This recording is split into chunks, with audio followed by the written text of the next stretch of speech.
Devarakonda career లో biggest hit, black buster. ఇలాంటి cinema మళ్ళా రాదు. 2000 కోట్లు, యాక్టింగ్ భయంకరంగా ఉంది. 2000 కోట్లు. సినిమా బాగుంది, నిజంగా బాగుంది, సూపర్ గా ఉంది. విజయ్ దేవరకొండ అయితే బాగా చేశాడు. సత్యదేవ్ చచ్చిపోతాడు పాపం, చాలా బాగా చేసింది. చాలా రోజుల తర్వాత మంచి సినిమా తీసినాడు కొండన. సెకండ్ హాఫ్ భారీగా ఉంటుంది. 2 పాటలు పెట్టింటే బాగానేడు. బాగుంది బాగుంది బాగుంది బాగుంది బాగుంది.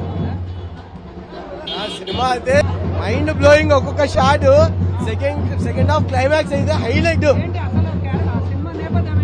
సినిమా మొత్తం వచ్చేసి మీరు చూడండి, నాకు తెలుస్తుంది ఇప్పుడు కాదు, సినిమాకి వచ్చి చూడండి.